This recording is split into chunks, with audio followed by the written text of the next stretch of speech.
నీ మార్గములో నడుచున్నట్లుగా నేర్పించు ఎల్లప్పుడూ, నేర్పించు ఎల్లప్పుడూ. నీ స్వరము వినిపించు ప్రభువా, నీ దాసుడాలకించు. నీ స్వరము వినిపించు ప్రభువా, నీ దాసుడాలకించు. భయభీతులలో తుఫానులలో నీ స్వరము వినిపించుము. భయభీతులలో తుఫానులలో నీ స్వరము వినిపించుము. అభయము నిమ్ము ఓ గొప్ప దేవా, ధైర్యపరచుము నన్ను, ధైర్యపరచుము నన్ను. నీ స్వరము వినిపించు ప్రభువా, నీ దాసుడాలకించు. నీ స్వరము వినిపించు ప్రభువా, నీ దాసుడాలకించు. నాతో మాట్లాడు స్పష్టముగా ప్రభువా, నీ స్వరము నా కొరకే. నాతో మాట్లాడు స్పష్టముగా ప్రభువా, నీ స్వరము నా కొరకే. నీతో మనుషులతో సరిచేసుకొందు, నీ దివ్య వాక్యము ద్వారా, నీ దివ్య వాక్యము ద్వారా. నీ స్వరము వినిపించు ప్రభువా, నీ దాసుడాలకించు. నీ స్వరము వినిపించు ప్రభువా, నీ దాసుడాలకించు. నీ వాక్యము అగ్ని సత్య వంటిది, అది రెండంచుల గల ఖడ్గం. నీ వాక్యము అగ్ని సత్య వంటిది, అది రెండంచుల గల ఖడ్గం. నీ వాక్యమేగా అద్భుత అద్దం, నిజ స్వరూపమును చూపించున్, నిజ స్వరూపమును చూపించున్. నీ స్వరము వినిపించు ప్రభువా, నీ దాసుడాలకించున్. నీ స్వరము వినిపించు ప్రభువా, నీ దాసుడాలకించున్. చూకొన్నాను నా శ్రమల ద్వారా నీ వాక్యమును ఎంతో నేర్చుకొన్నాను. నా శ్రమల ద్వారా నీ వాక్యమును ఎంతో నన్నుంచుము ప్రభువా, నీ విశ్వాస్యతలో నీయందు నిలచునట్లుగా, నీయందు నిలచునట్లుగా. నీ స్వరము వినిపించు ప్రభువా, నీ దాసుడాలకించున్. నీ స్వరము వినిపించు ప్రభువా, నీ దాసుడాలకించున్. నా హృదయములోని చెడు తలంపులను ఛేదించు నీ వాక్యము. నా హృదయములోని చెడు తలంపులను ఛేదించు నీ వాక్యము. నీ రూపము నాకు మార్చునన్ను, నీదు మహిమ కొరకేగా, నీదు మహిమ కొరకేగా. నీ స్వరము వినిపించు ప్రభువా, నీ దాసుడాలకించున్. నీ స్వరము వినిపించు ప్రభువా, నీ దాసుడాలకించున్. నీ వాక్యమును నేర్పించు, దాని యందు నిలచునట్లు నీతో. నీ వాక్యమును నేర్పించు, దాని యందు నిలచునట్లు నీతో. నీ స్వరము వినిపించు ప్రభువా, నీ దాసుడాలకించున్. నీ స్వరము వినిపించు ప్రభువా, నీ దాసుడాలకించున్.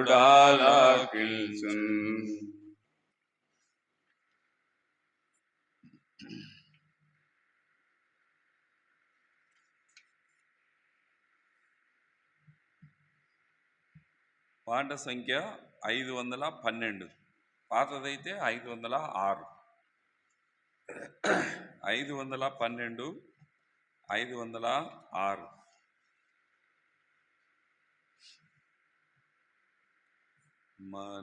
మనమేసుని వారలము, తన వారిగానే యుందుము. మనమేసుని వారలము, తన వారిగానే యుందుము. మనలను రక్షించెను, తనకే స్తుతి పాడెదము. మనలను రక్షించెను, తనకే స్తుతి పాడెదము. మనమేసుని వారలము, తన వారిగానే యుందుము మనమేసుని వారలము తన వారిగానే యుందుము కృపా సత్య సంపూర్ణ వాక్యము నరరూపియాయేను కృపా సత్య సంపూర్ణ వాక్యము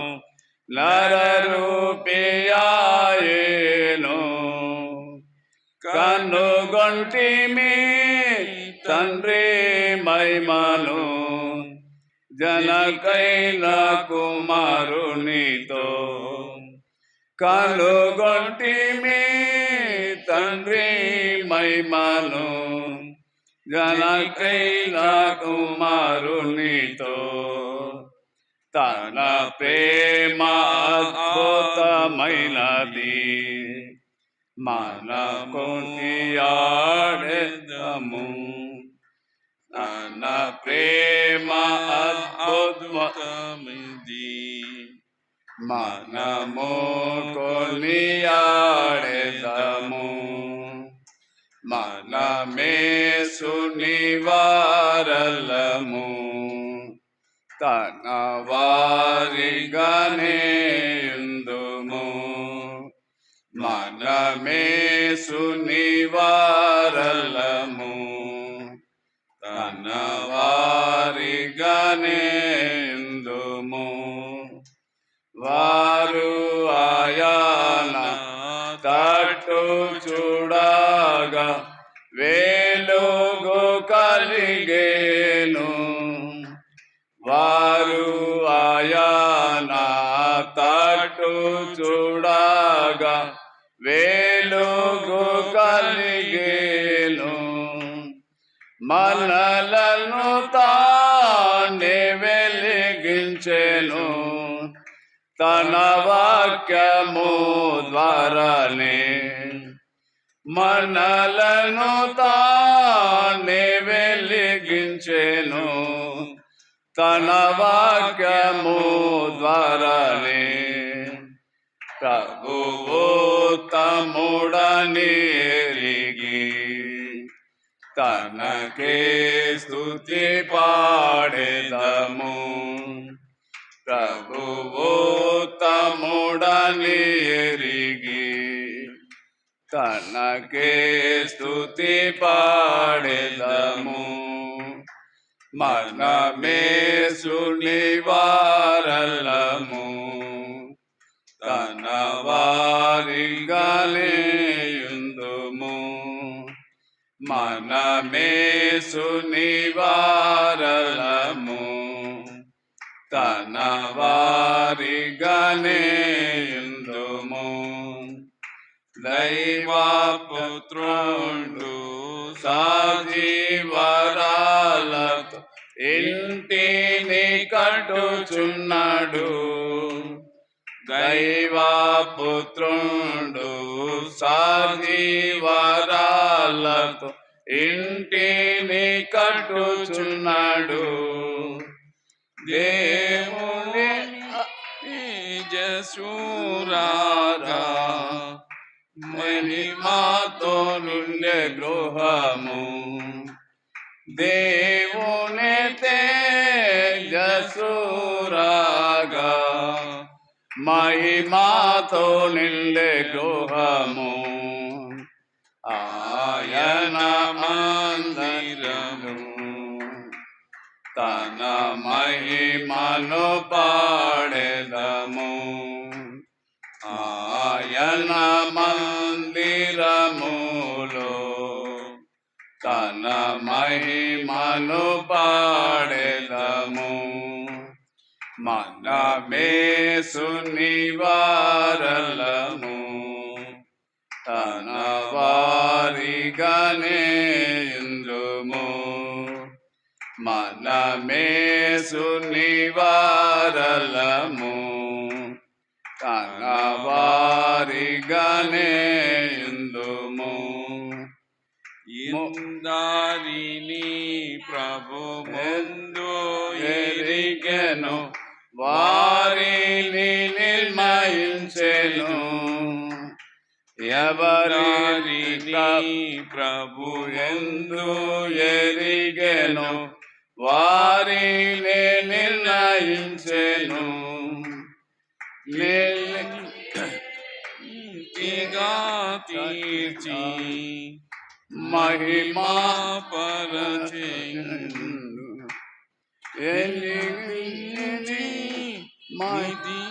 తీర్చి మహిమాను నిలిచును తన తనయు నిరూపమిచే మనమానందముందెదము తన తనయు నిరూపమిచే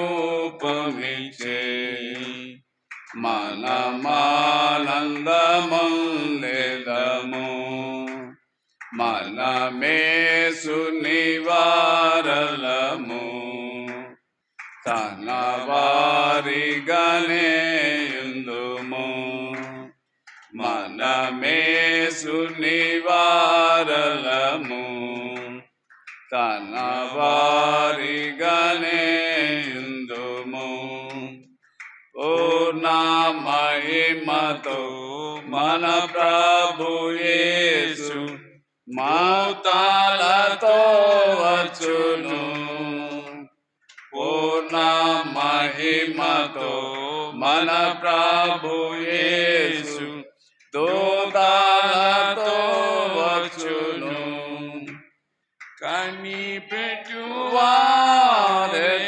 కనిపెట్టువారెత్తబడెదరు తన మహిమ పొందెదరు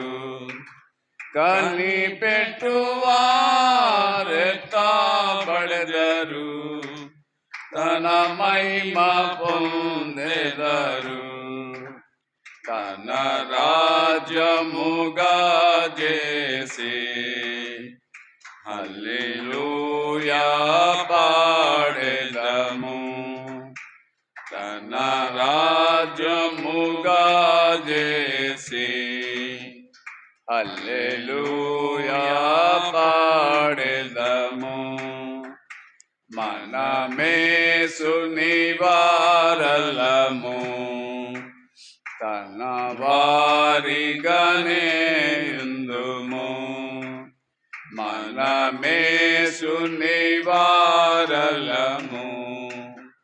తన వారిగానే యుందుము మహిమా మంచు మహిమా రాజ్యము మహిమాతో నిండియుండును మహిమా నివసించు మహిమా రాజ్యము మహిమాతో నిండియుండును మన ప్రభుయే దీపమైండు తన వెలుగు ప్రసురమును మన ప్రభువే దీపమయుండును తన వెలుగు ప్రచురమగును యుగ యుగములు మనమంతా ప్రభు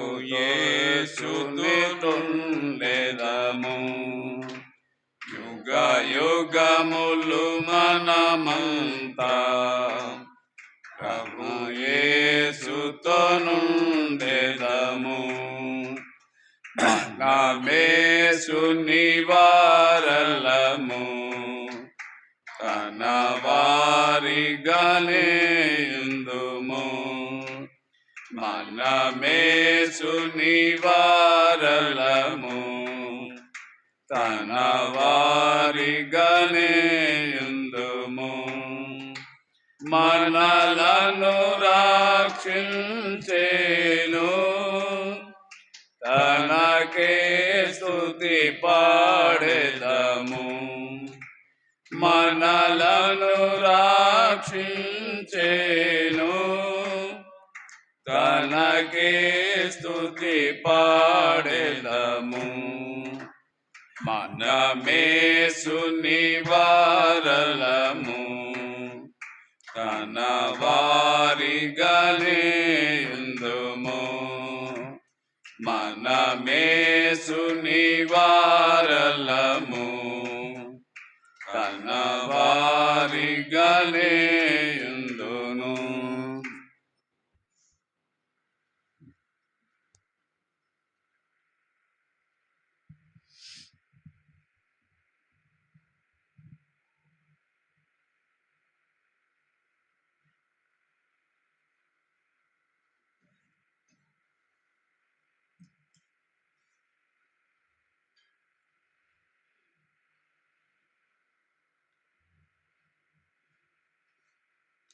దేవుని యొక్క పరిశుద్ధ గ్రంథంలో నుండి పరమగీతములు 8వ అధ్యాయం.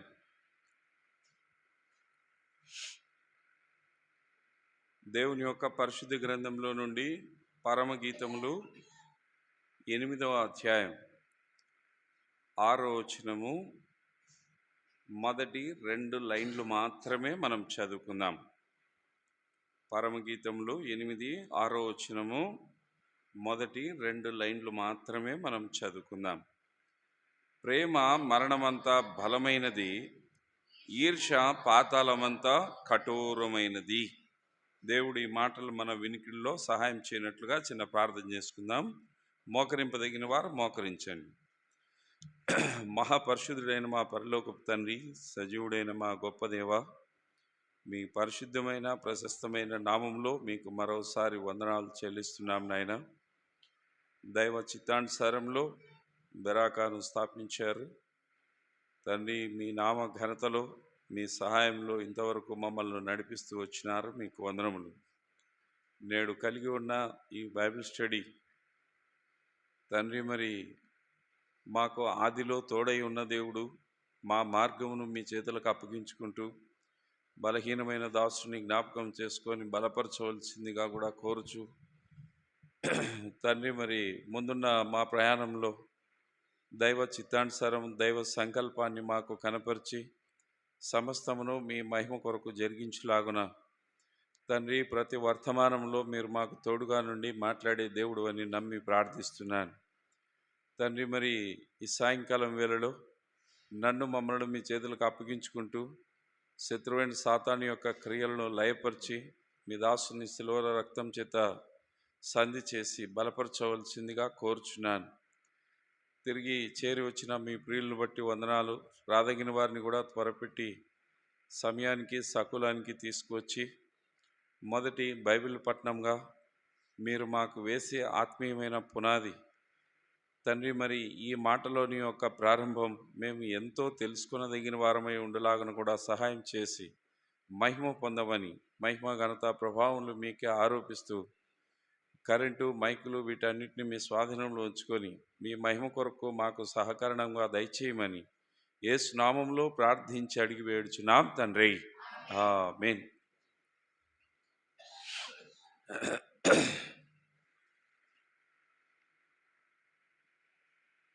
దేవుని యొక్క పరిశుద్ధ గ్రంథం బైబిల్ నుంచి దేవుడు ఈ బైబిల్ స్టడీకి మనకు ఏ గ్రంథము, ఏ అధ్యాయము, ఏ వచనం ద్వారా సమాధానం ఇస్తాడో దానిలో మనము ముందుకు కొనసాగుట కొరకై ఈ బైబిల్ స్టడీ కొరకు, ఈ వర్తమానం కొరకు, వర్తమానాల కొరకు ప్రార్థన చేయండి అని సంఘానికి తెలియపరుస్తూ వచ్చినాను. దాని కొలది ప్రార్థన చేస్తూ వచ్చారు. నేను కూడా బైబిల్ స్టడీ అంటే ఆత్మీయంగా క్రీస్తు అనే బండలో కట్టబడినటువంటిది కనుక మనకి ఎంతో ఆత్మీయమైన ఆహారం అవసరము. అనేకులను ఆత్మీయమైన ఆహారంతో క్రీస్తులో నింపుట కూడా బహుబలమైనటువంటిది గనక మరి ఏ గ్రంథంలో, ఏ వచనంలో, ఏ మాటలో ప్రవేశించాలి ప్రభువా అని భారంగా ప్రార్థన చేసుకుంటూ వచ్చినప్పుడు ఈ పరమగీతముల నుంచి 8వ అధ్యాయం 6వ వచనంలో దేవుడు ఈ వచనం ద్వారా సమాధానము ఇస్తూ వచ్చినాడు. అయితే దేవుని వాక్యంలో మనం చదువుకున్నటువంటి భాగంలో 2 లైన్లు చదివినాము. మొదటి దినం కాబట్టి 2 లైన్లు మనము ప్రస్తురించుకోలేము. మొదటి లైన్ మాత్రమే ఈరోజు ప్రభు చిత్తంలో వాక్య ధ్యానం చేసుకుందాం. దేవుని వాక్యం చెప్తాంది, ప్రేమ మరణమంతా బలవంతమైనది. కాబట్టి ప్రేమలు రకరకాలుగా, ప్రేమలు ఎన్నో విధాలుగా మానవులు కనపరుచుకుంటూ ఉంటారు. సహకార విషయంలో కావచ్చు, బంధుమిత్రుల విషయంలో కావచ్చు, కన్న బిడ్డల విషయంలో కావచ్చు, ప్రేమించుకున్న వారు కావచ్చు. ఈ రీతిగా రకరకాలుగా ప్రేమననేది కనపరుస్తూ ఉంటారు. అయితే ప్రేమకు దేవుని బైబిల్లో మనకు ఎంతటి ఆనందదాయకమైనటువంటి దేవుడు మర్మమైన విషయాలు మన కొరకు నియమించినాడంటే అద్భుతకరమైనటువంటివిగా నియమించినాడు. దీనిని మనము గ్రహింపు కలిగి ఈ ప్రేమలో ఉండేటువంటి మాధుర్యాన్ని మనము తెలుసుకోగలిగితే ఈ ప్రేమ కొరకు మనం బ్రతకచ్చు, ఈ ప్రేమ కొరకు జీవించవచ్చు, ప్రేమ కొరకు మనం కూడా చనిపోవచ్చు. ఎందుకంటే యేసుక్రీస్తు వారు ఎట్లా చనిపోయారు మన కొరకు అని అంటే, మనందరి హృదయాల్లో ఆయన ప్రేమను గుమ్మరించి మనం ఇంకనూ పాపులమై ఉండగా క్రీస్తు తన మహాప్రేమ చేత అందరి కొరకు చనిపోయిన దేవుడు ఆయన. కాబట్టి దేవుని ప్రేమ ఎలాంటిది అంటే ప్రాణం పెట్టినటువంటి ప్రేమ అది. అందుకే ఇక్కడ ప్రసంగి గ్రంథకర్త కూడా ఈ ప్రేమలో ఆ మాటను ఆయన వెల్లడిపరుస్తూ వచ్చాడు. ప్రేమ మరణమంతా బలవంతమైనది. మరణము మనిషిని ఎవరిని బలవంతం చేయదు. కానీ మనిషి క్రియలను బట్టి, మనిషి దినాలను బట్టి, వారి నడవడికను బట్టి కొందరు వారి మరణాన్ని వారే కొని తెచ్చుకుని వారై ఉన్నారు తప్ప మరణం ఎవరిని బలవంతం చేయదు.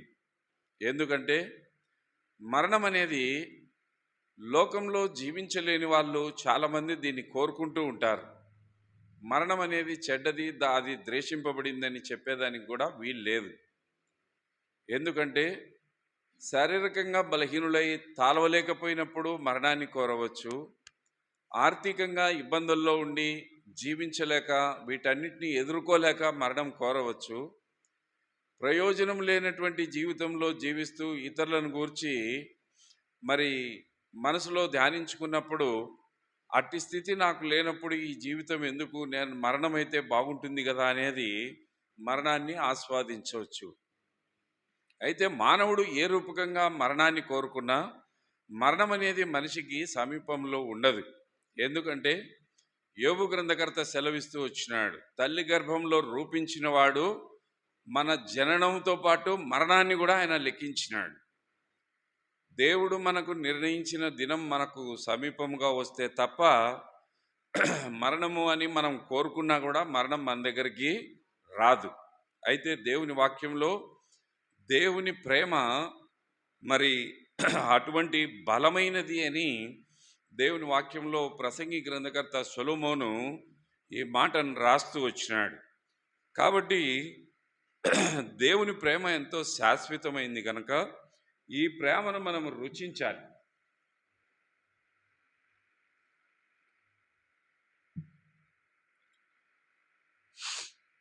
ప్రేమను మనం రుచించాలి అని అంటే ప్రేమ అనేది ఎవరైనా చూపచ్చు. ఒక అభిమానం ఉంటే, ఒక ప్రేమ ఉంటే, ఒక ఆప్యాయత ఉంటే ప్రేమ అనేది ఎవరైనా చూపచ్చు. కానీ మనలోని ప్రేమను ఇతరుల వైపు ఆ ప్రేమను మనం కనపరుస్తున్నాము అని అంటే ప్రేమ అనే 2 అక్షరాలు దేవుడు మనకు ఉచితముగా ఇచ్చినవి కాదయి. ప్రేమ అనే 2 అక్షరాలు దేవుడు మనకు అంత ఉచితంగా, అంత సులభంగా ఇచ్చినటువంటిది కాదు. ప్రేమ అంటే ఎంత విలువైనటువంటిదో, ప్రేమ అంటే ఎంత గొప్పదో, ఈ ప్రేమకు లోకంలో ఎవరు పాత్రులు అన్నది దేవుని వాక్యము మానవుణ్ణి డిసైడ్మెంట్ చేస్తుంది. మనం పైకి రకరకాలుగా అనేకమైన ప్రేమలు మనం చూపించుకోవచ్చు, కానీ ఇవన్నీ కూడా దొంగ ప్రేమలే అని వాక్యం కొట్టివేస్తుంది. అయితే నిజమైనటువంటి ప్రేమ అంటే, ఆ ప్రేమ ఆ మనిషిలో బ్రతకాలంటే దేవుడు ప్రేమలో ఉన్న మర్మాలు మన విషయంలో కొన్ని ఆయన ముందే సిద్ధపరిచినాడు. వాటిని మనం రుజువుపరుచుకోగలిగి, వాటికి మనం పాత్రులమై ఉండి, వాటిలో మనం నిలవగలిగినప్పుడు అది మనలో ఉన్నటువంటిది నిజమైన ప్రేమ. అంతే తప్ప తాత్కాలికంగా మనకు పనులు జరిగేదానికి, ఇతరుల విషయంలో మనము వేషధారణగా కనపరుచుకునేదానికి ఇటువంటివి దేవుని ప్రేమ కాదు. కానీ నిజమైనటువంటి ప్రేమకు మనలో కూడా కొన్ని క్వాలిటీలు అనేటివి ఉండాలి. అవి లేనిది మన ప్రేమ వ్యర్థము అని చెప్పుకోవచ్చు. అటువంటి క్వాలిటీతో కూడినటువంటి ప్రేమ దేవుడు మాధుర్యంగా మనకు పరిశుద్ధ గ్రంథం బైబిల్ ద్వారా ప్రేమను గురించి వర్ణిస్తే, ఆయన వివరించి ఈ ప్రేమను ఎంతో రుచికరంగా మనకు దయచేస్తూ వచ్చినాడు.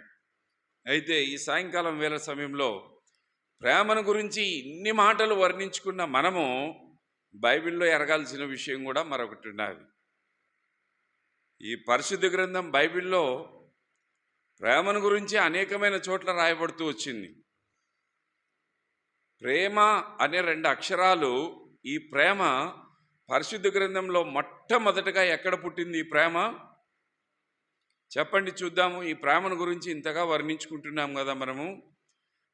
పరిశుద్ధ గ్రంథం బైబిల్లో ఈ ప్రేమ అనే 2 అక్షరాలు, ఈ ప్రేమ అనేది పరిశుద్ధ గ్రంథంలో ఎక్కడ పుట్టింది మొట్టమొదటగా? అందుకు మనకు ప్రేమ గురించి తెలుసుకున్నట అవసరం కనుకనే దేవుడు ఆ వచనం ద్వారా మనకు తలంపునిచ్చాడు. ఎందుకంటే రకరకాల ప్రేమల గురించి మనము చదువుతూ ఉంటాము, ధ్యానిస్తూ ఉంటాము, వింటూ ఉంటాము. అయితే బైబిల్లో మొట్టమొదటగా ప్రేమ అనేది ఎక్కడ పుట్టింది, ఎక్కడ రుజువు చేయబడింది? ఇది దేవుని వాక్యంలో చూద్దాం రండి. ఆదికాండం 22వ అధ్యాయం 2వ వచనం చదవండి. అప్పుడు ఆయన నీకు ఒక్కడై ఉన్న నీ కుమారుణ్ణి, అనగా అబ్రహాము కుమారుణ్ణి ఏం చేస్తున్నాడట? ప్రేమిస్తున్నాడు. బైబిల్లో నిజమైనటువంటి దేవుని ప్రేమను కనపరిచిన మొట్టమొదటి వ్యక్తి ఎవరు అని అంటే అబ్రహాము. ఎవరి విషయంలో ఈ ప్రేమ అంటే తన కుమారుడైన ఇస్సాకు విషయంలో ఈ ప్రేమ మనకు పరిశుద్ధ గ్రంథం బైబిల్లో మొట్టమొదటిసారిగా ఈ ప్రేమను గురించి మనకు కనపడుతుంది. అయితే దేవుని వాక్యంలో మనము ఈ అధ్యాయము, ఈ వచనము ఎన్నోసార్లు మనకు బోధించి ఉంటారు. అయితే అన్నిసార్లు మనం వాక్యం వింటూ ఉంటాం, కానీ మన దృష్టి అంత దూర దేశమునకు వెళ్ళినటువంటిదిగా ఆలోచించమంతే. అయితే దేవుడు ఆయన ప్రేమ కలిగిన వాడు కనుక ఆయనను ఆశ్రయించిన వారికి మన హృదయం నిండా తన ప్రేమను ఉచితంగా నింపుటకు ఇష్టపడేటువంటి దేవుడు. అయితే ఈ సాయంకాలం వేళలో దేవుని ప్రేమ మన పితరుడైనటువంటి అబ్రహాము తన కుమారుడైన ఇస్సాకు విషయంలో చూపిన ఈ ప్రేమకు వాస్తవానికి చెప్పాలంటే అబ్రహాము యొక్క జీవితాన్ని మనము చూడగలిగితేగిన ఈ ప్రేమ అనే 2 అక్షరాలు పలుకుట కూడా మనము హర్కులం కాదని చెప్పొచ్చు. అంటే దేవుడు ఈ ప్రేమలో అంతటి గొప్ప విలువైనటువంటి సంగతులను మనకు రాస్తూ వచ్చినాడు. మరి అటువంటి విలువైనటువంటి సంగతులు మనలో ఉన్నాయా లేదా అన్నది మనం ఒకసారి పరిశీలించి చూసుకుంటే గిన మనము ఎంతటి వారము, మనం ఎలాంటి ప్రేమ కలిగి ఉన్నాము అన్నది దేవుని వాక్యంలో మనకు తేటగా కనపడుతుంది. చూడండి, తీతు పత్రిక, దేవుని వాక్యంలో నుండి తీతు పత్రిక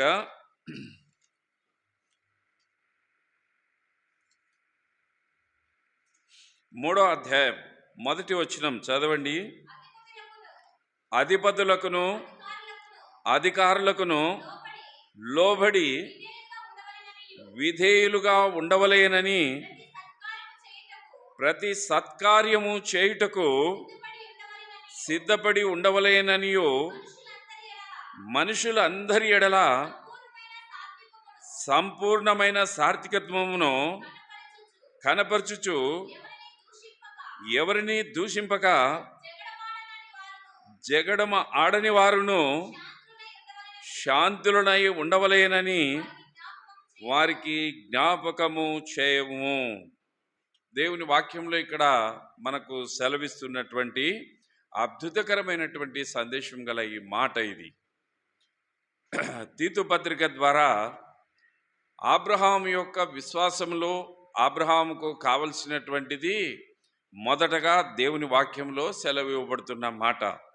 3వ అధ్యాయం 1వ వచనంలో అధిపతులకును అధికారులకును లోబడి ఎట్లుండాలట? ఎట్లుండాలి? విధేయులుగా ఉండాలి. దేవుని వాక్యం రాయబడింది కదా, అధిపతులకును అధికారులకును లోబడి విధేయులుగా ఉండాలి.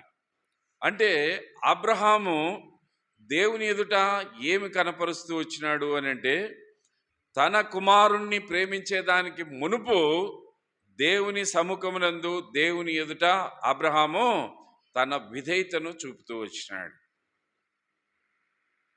తన విధేయతను చూపుతూ వచ్చినాడు. చూడండి, దేవుని వాక్యంలో మనము గొప్ప విషయాలు దేవుడు మనకి ఎట్లా కనపరుస్తాడు అని అంటే, కొన్ని మనం వ్యక్తిగతంగా కూడా మనం అర్థం చేసుకోవచ్చు. ఇప్పుడు ఉదాహరణకు మన ఇంట్లో బిడ్డలో, మన మనవన్లో మనవరాన్లో మన పిల్లలు ఉంటారు. వాళ్ళ చేతిలో ఏదైనా ఉండి నాకు ఆ బిడ్డన్నా నాకు ఇమ్మన్నా మన పిల్లలైతే బహుశా 3 భాగాలు ఇస్తారు. అదే మనము వేరే బజార్కు వెళ్ళి వాళ్ళ ఇంటి ముందు కూర్చొని తింటున్న పిల్లలు, ఎందుకంటే మనము అడిగేదానికి హక్కు అర్హత అనేది ఉండాల. మన పిల్లల్ని అడిగే అర్హత మనకు ఉంది కాబట్టి మన పిల్లలు మనల్ని బట్టి ఇస్తారు. ఏరే పిల్లలైతే మనకు ఇవ్వరు. కాబట్టి దేవుని వాక్యంలో అబ్రహాము ఇస్సాకును ప్రేమిస్తున్నాడు అని అంటే, మొదటగా అబ్రహాం దేవుని ఎదుట ఎట్లా నడుచుకుంటున్నాడు? విధేయతగా నడుచుకుంటున్నాడు. ఇది మన ఆత్మీయమైన జీవితంలో మొట్టమొదటి పునాది. ఇది మనకు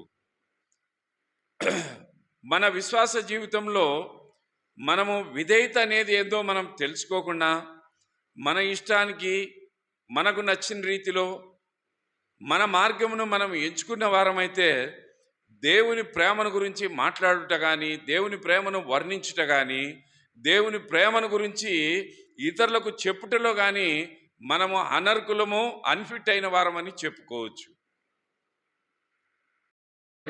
తన 100 ఏండ్ల కాలములో ఇవ్వచ్చు.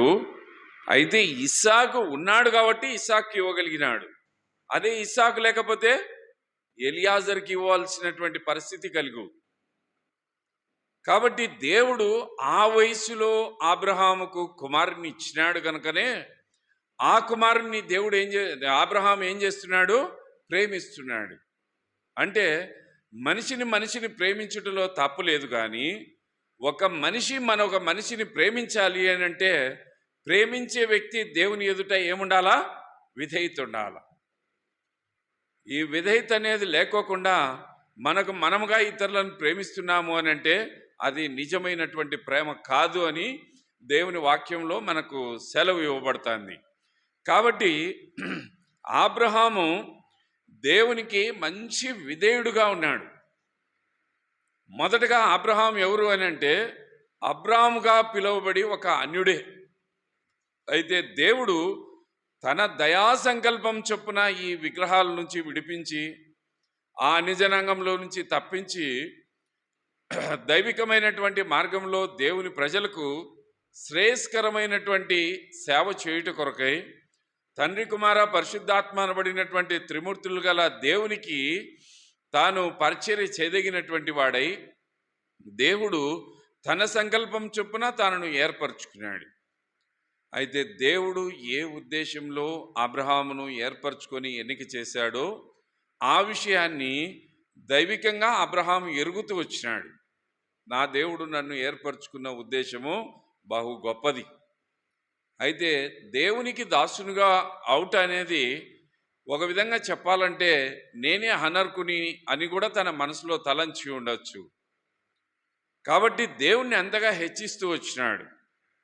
హెచ్చించిన దానిని బట్టి దేవుని వాక్యంలో దేవునికి ఎలాంటి విధేయత చూపినాడో రండి దేవుని వాక్యంలో చూద్దాము. హెబ్రీ పత్రిక 11వ అధ్యాయం చూడండి. హెబ్రీ పత్రిక 11వ అధ్యాయం 8వ వచనం దయచేసి చదవండి. అబ్రహాము పిలువబడినప్పుడు విశ్వాసమును బట్టి ఆ పిలుపునకు లోబడి తాను స్వాస్థితముగా పొందనై ఉన్న ప్రదేశమునకు బయలు వెళ్ళెను, మరియు ఎక్కడికి వెళ్ళవలేనో అది ఎరుగక బయలు వెళ్ళెను. ఎంతటి ఆశ్చర్యకరమైనటువంటి విషయమో చూడండి. ఉదాహరణకు ఇప్పుడు మీరు బైబిల్ స్టడీకి దేవుని మందిరానికి వచ్చారు. మీ ఇంట్లో నుంచి మీరు బయటకు వస్తే బెరాకా ప్రార్థనా మందిరం పలానా పులివెందుల గండి బైపాస్ రోడ్లో పలానా కాంప్లెక్స్లో పలానా స్థలంలో అనేది మీకు తెలిసి వచ్చినారా తెలియక వచ్చినారా? తెలిసే వచ్చినారు. నేను కూడా తెలిసే దేవుని మందిరానికి వచ్చాను.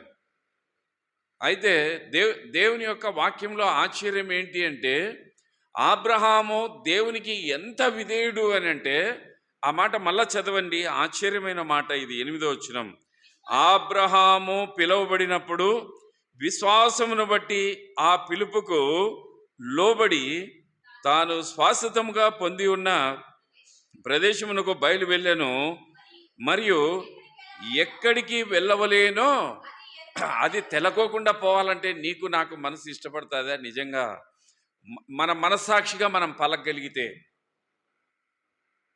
ఒకవేళ ఏదైనా మనం ఒక వస్తువు ఇచ్చి ఒక డబ్బులు ఇచ్చి నువ్వు పలానా వ్యక్తికి ఇచ్చి రాపో అని అంటే యాడున్నాడని పోయి ఇచ్చొస్తాం చెప్పండి. ఆ డబ్బు ఇచ్చిన వ్యక్తి, ఆ పంపించే వ్యక్తి ఏం చెప్పాలా? ఫలానా వ్యక్తి, ఆ మంచి పేరు, ఆ మంచి ఫలానా ఏరియాలో ఉన్నాడు, ఆ మంచి ఫోన్ నంబర్ ఇది, నువ్వు వెళ్ళి ఫలానా వ్యక్తి పంపించినాడని చెప్పు అని అంటే పోగలడు, ఆ పనిని చేయగలడు. కానీ అబ్రహామును అన్యజనాంగంలో నుంచి దేవుడు ఏర్పరచుకున్నాడు. కానీ తన దాసునిగా తాను విధేయత చూపించినప్పటికీ అబ్రహామును దేవుడు వెళ్ళమన్నప్పుడు తన స్వదేశాన్ని విడిచిపెట్టి దేవుడు చెప్పిన మార్గంలో వెళ్ళినాడు. కానీ అయితే ఎక్కడికి వెళ్ళాలనో అబ్రహాముకు తెలియదు. పలాంచోటికి పొమ్మని దేవుడు చెప్పినట్లుగా కూడా అది విధేయతకు మరి మారు. ఇలాంటి విధేయత నీవు నేను చూపగలమా అని అంటే మనలో ఎవ్వరికి కూడా ఇలాంటి విధేయత లేదు అని సాయంకాలం చెప్పుకోవచ్చు. కాబట్టి అబ్రహామును దేవుడు పిలిచిన పిలుపుకు లోబడ్డాడు. అబ్రహాము తన స్వదేశాన్ని విడిచి దేవుని పిలుపులో ముందుకు వెళ్తున్నాడు. అయితే నువ్వు ఫలానా ప్రజల మధ్యకు ఫలానా స్థలానికి వెళ్ళమని దేవుడు చెప్పలేదు. నేను ఎక్కడికి వెళ్ళాలని అబ్రహాం కూడా దేవుణ్ణి క్వశ్చన్ చేయలేదు. వెళ్ళమన్నాడు, వెళ్ళినాడు. ఎట్లా వెళ్ళగలిగినాడు అని అంటే దేవునికి లోబడిన కారణాన్ని బట్టి. రాయబడింది కదా ఆడ వాక్యంలో, లేదా మాట? అబ్రహాము పిలువబడినప్పుడు విశ్వాసమును బట్టి ఆ పిలుపుకు లోబడి. దేవుని మందిరానికి వచ్చే నీవు నేను మనుషులను చూసి మనుషులు కాదు భయపడాల్సింది. మనందరం ఎవరికి భయపడాలా? జీవంగల దేవునికి భయపడాలా. ఎందుకంటే హెబ్రీ పత్రికలో అపోస్తుడైన పౌలు ఒక మాట రాశాడు, జీవంగల దేవుని చేతిలో పడుట భయంకరమని రాసినాడు. 10:35లో ఉంది ఆ మాట.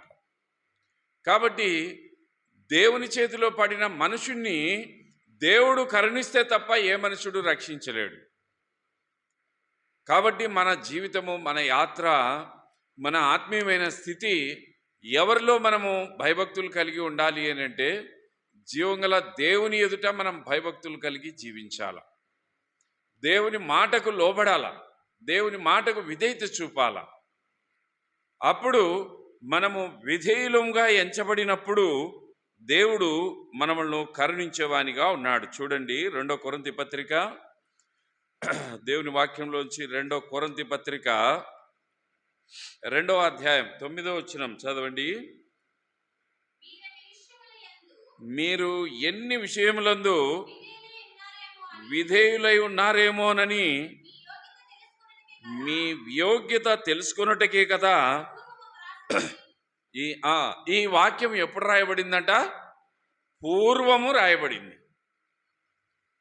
అంటే ఉదాహరణకు కొంతమంది మందిరానికి వస్తే ఏం తలంచుతారు అని అంటే, అమ్మో ఈరోజు సేవకుడు ఈ వాక్యం చెప్పినాడు, నిన్న వారంలో నా తప్పిదాలు ఇవి ఉన్నాయి కదా, ఆ సేవకుడు నన్నే దృష్టిలో పెట్టుకొని నా కొరకే చెప్పినాడు.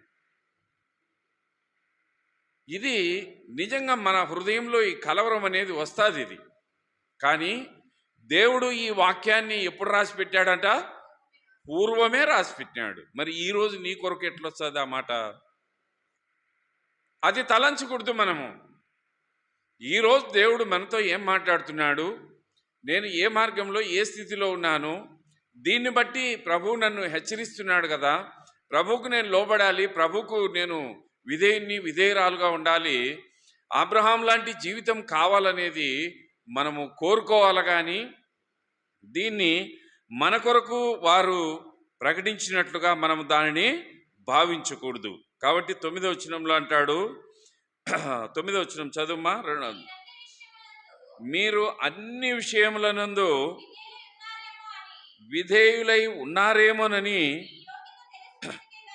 మీ యోగ్యత తెలుసుకొనుటకే కదా పూర్వము రాసి తిని. అంటే ఈరోజు ప్రభు మన వల్ల ఏం ప్రశ్నిస్తున్నాడు అని అంటే, అబ్రహాములో ఉన్న యోగ్యతను గురించి మీరు మాట్లాడుతున్నారు కదా, మరి మీలో ఈ యోగ్యతలు ఉన్నాయా అని ప్రభు మన వల్ల ప్రశ్నిస్తున్నాడు.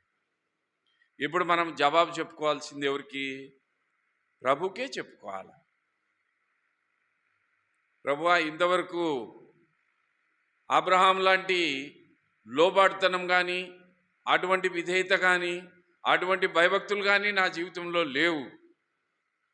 నేను అక్కడక్కడ నా మాట చేత, నా కళ్ళ చేత, నా శరీరం చేత, నా క్రియల చేత, నా భావం చేత ఇతరులను దుఃఖపరుస్తున్నాను, బాధపరుస్తున్నాను.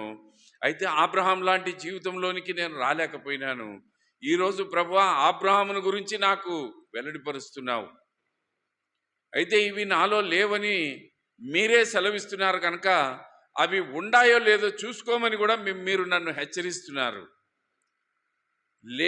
లేని వాటిని నేను దక్కించుకోవాలంటే ఈరోజు నా ఆత్మీయ తండ్రి అయినటువంటి అబ్రహాము యొక్క విధేయతకు నన్ను కూడా పాత్రునిగా, పాత్రాలుగా ఎంచమని ఈ బైబిల్ స్టడీలో మనం ప్రభు సన్నిధిలో చర్చేసుకోవాలి.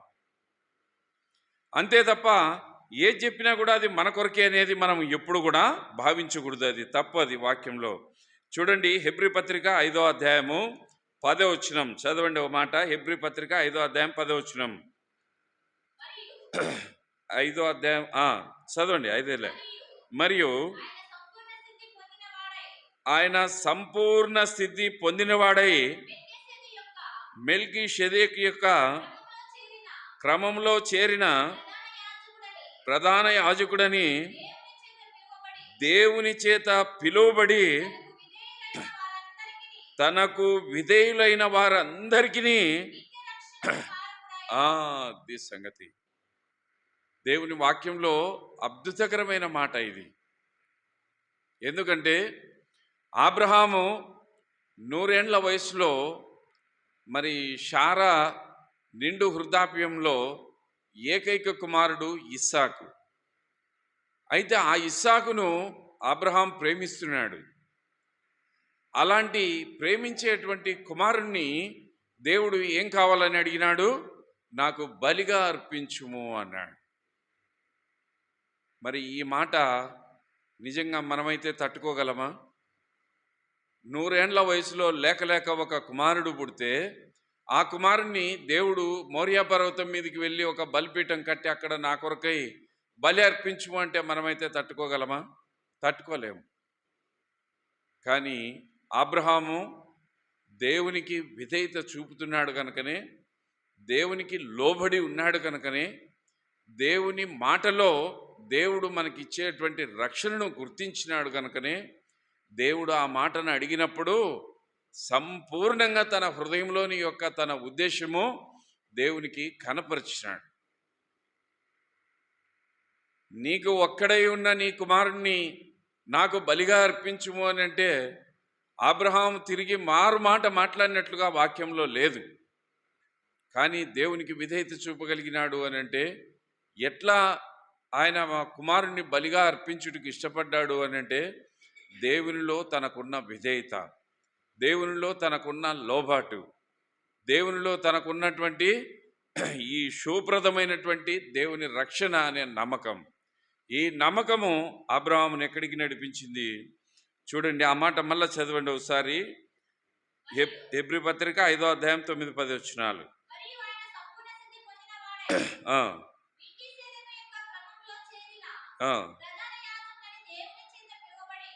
ప్రధాన యాజకులని దేవుని చేత పిలువబడి తనకు విధేయులైన వారందరికీ ఎలాంటి రక్షణ అంటే అది నిత్య రక్షణ. అర్థమైందా మీకు? నిత్య రక్షణ అంటే అర్థమైంది. నిత్య రక్షణ అంటే నిత్యం పొందేది నిత్య రక్షణ కాదు.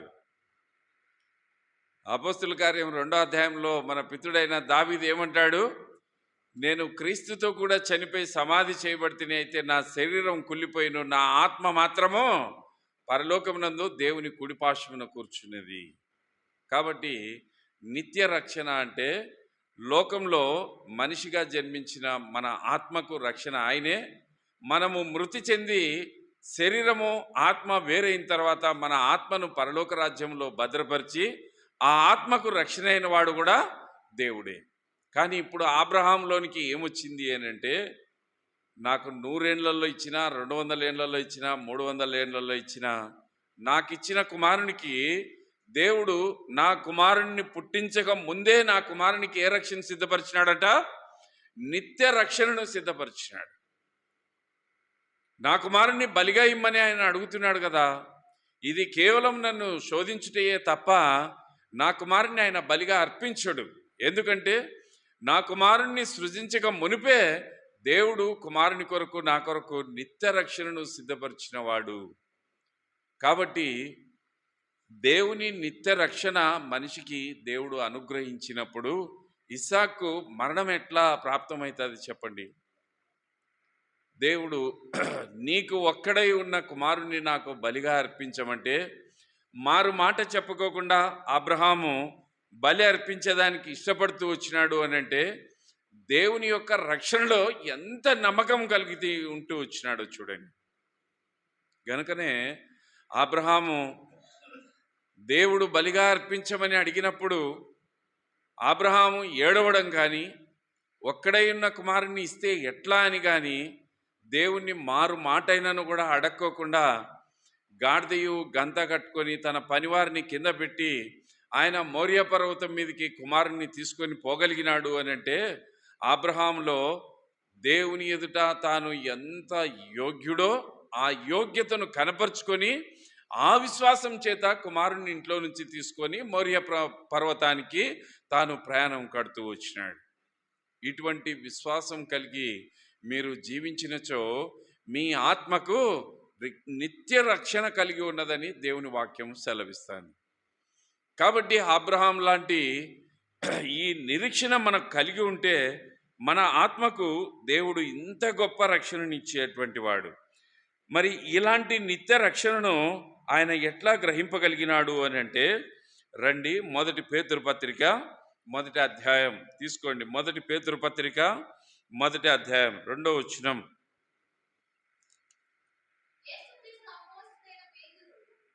యేసుక్రీస్తు అపోస్తుడైన పేతురు తండ్రి అయిన దేవుని భవిష్యత్ జ్ఞానమును బట్టి ఆత్మయందు పరిశుద్ధత పొందిన వారై విధేయులగుటకును యేసుక్రీస్తు రక్తం వలన ప్రోక్షింపబడుటకును. చాలు. ఎలాంటి వారంట? ఏర్పరచబడిన వారిని. అర్థమవుతుందా మీకు? యెహోషువ గ్రంథం 24వ అధ్యాయం 2వ వచనంలో చూస్తే అబ్రహాము ఒక అన్యుడు, అన్ని దేవతలు బొమ్మలు అమ్ముకొని బ్రతికేటోడు. అయితే దేవుడు తన్ని ఏం చేసినాడట? ఏర్పరచుకున్నాడు. దేవుడు అబ్రహామును ఏర్పరచుకున్నాడు. అందుకే దేవుని వాక్యంలో ఇంత ఘనమైనటువంటి మాటను రాయబడుతూ వచ్చింది. ఆత్మ వలనని పరిశుద్ధత పొందిన వారై యోగ్యుల అగుటకు యేసుక్రీస్తు రక్తం వలన ప్రోక్షింపబడుటకును ఏర్పరచబడిన వారు. కాబట్టి అబ్రహాము యోగ్యుడని ప్రభువే సెలవిస్తున్నాడు. కాబట్టి రాత్రి వేళ సమయంలో మనము దేవుడిని ప్రేమిస్తున్నాము అని అంటే ఉచితమైన ప్రేమ కాదు ఇది. దేవుణ్ణి ప్రేమించాలన్నా ఈ యోగ్యత మనకు ఉండాలి. ఇస్సాకు తన కుమారుణ్ణి ప్రేమించుటకే తన యోగ్యతను ప్రభువు కనపరుస్తున్నాడు. ఇలాంటి యోగ్యత కలిగిన అబ్రహాము ఇస్సాకును అంత ధారాళంగా ప్రేమిస్తున్నాడు. కాబట్టి మన దేవుణ్ణి మనం ప్రేమించాలంటే యేసుక్రీస్తు యొక్క రక్తం వలన మన పాపములు, అపరాధములు, దోషములు అన్నిటినీ కూడా క్షమించి ఆయన కుదుర్చినటువంటి వాడు. కాబట్టి ఆయన రక్తంలో మనకు పాపక్షమాపణ ఉన్నది కనుక ఎప్పుడైతే మనం క్రీస్తు రక్తానికి అప్పజెప్పుకొని మన పాపములు, అపరాధములు మనం క్రీస్తులో ఎప్పుడైతే క్షమింపబడుతూ వచ్చినామో అప్పుడే మనం ప్రభునందు యోగ్యులం. అయితే ఈ మధ్య మన యాత్రా జీవితంలో మన క్రియల చేత, తలంపుల చేత, ఆలోచనల చేత ఈ యోగ్యతను అనేది మనము కోల్పోతూ వస్తూ ఉంటాం అప్పుడప్పుడు. కాబట్టి ఈ రాత్రి వేళ సమయంలో దేవుడు మనకు సెలవిస్తున్నటువంటి మాట ఎంత గొప్ప మాటనో చూడండి. పేతురు పత్రిక 1వ అధ్యాయము 2వ వచనంలో మనం గమనించినట్లయితే, చదువుమా 2వ వచనము.